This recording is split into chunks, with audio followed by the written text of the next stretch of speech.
കഴിഞ്ഞ വർഷം 24 കോടിയായിരുന്നു ബഡ്ജറ്റ് ടൂറിസത്തിൻ്റെ വരുമാനം. അത് 42 കോടി രൂപയായി വർദ്ധിച്ചു. ഇതതിൻ്റെ ഗ്രാഫാണ്, നിങ്ങൾ കാണാം. ഇത് കഴിഞ്ഞ വർഷം. ഇത് കഴിഞ്ഞ വർഷങ്ങളിൽ ഇങ്ങനെ വന്ന് ഇവിടെ നിൽക്കുകയാണ് കഴിഞ്ഞ വർഷം. ഈ വർഷം അത് നേരെ ഇവിടെ പോയിരിക്കുകയാണ്.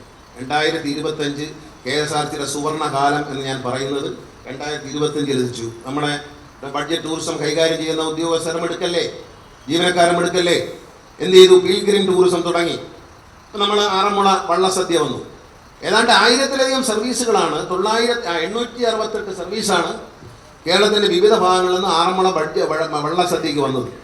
അതുപോലെ പിറവത്തെ നാലമ്പല ദർശനം 365 വണ്ടികൾ ഓടിക്കാൻ കുറഞ്ഞ ദിവസം കൊണ്ട് കഴിഞ്ഞു. അതൊക്കെ വലിയ നേട്ടങ്ങളാണ്.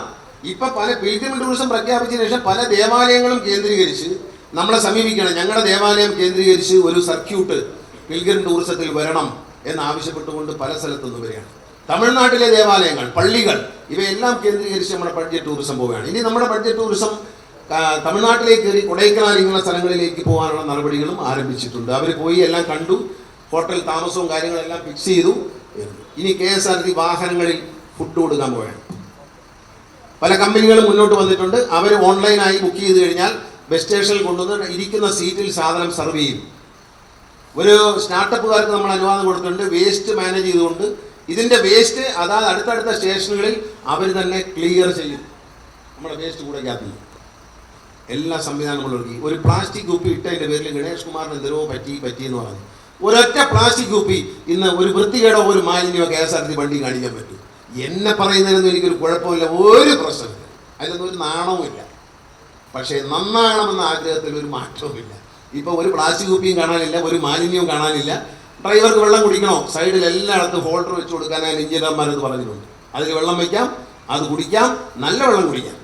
ഇനി മാത്രമല്ല KSRTC ബ്രാൻഡഡ് വാട്ടർ വരാൻ പോവുകയാണ്. ബസ്സിൽ യാത്ര ചെയ്യുന്നവർക്ക് KSRTCയുടെ ലേബലിലുള്ള വെള്ളം വെളിയിൽ കിട്ടുന്നതിനേക്കാൾ 1 രൂപ കുറച്ച് KSRTC വണ്ടിയിൽ കൊടുക്കും.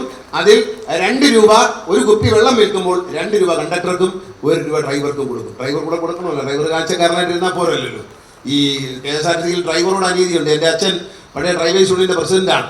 ഈ ഡ്രൈവർക്ക് പ്രമോഷനൊക്കെ വളരെ കുറവാണ്, കണ്ടക്ടറൊക്കെ കിട്ടാറുള്ളൂ. അതുകൊണ്ട് ഈ ഡ്രൈവറെയും കൂടി നമ്മൾ പരിഗണിക്കണം എല്ലാ സ്ഥലത്തും. അതുകൊണ്ട് ഡ്രൈവർക്ക് പരമാവധി വെഹിക്കിൾ സൂപ്പർവൈസറെ ആവാൻ പറ്റും, പക്ഷേ ഡ്രൈവറെ പരിഗണിക്കുകയൊക്കെ ശരിയല്ല. അതുകൊണ്ട് 3 രൂപ ജീവനക്കാർക്കാണ്. ഒരു കുപ്പി വെള്ളം വിൽക്കുമ്പോൾ, വണ്ടിക്കകത്ത് വിൽക്കുമ്പോൾ അതിൽ നിന്ന് 1 രൂപ ഡ്രൈവർക്കും 2 രൂപ കണ്ടക്ടർക്കും കൊടുക്കും.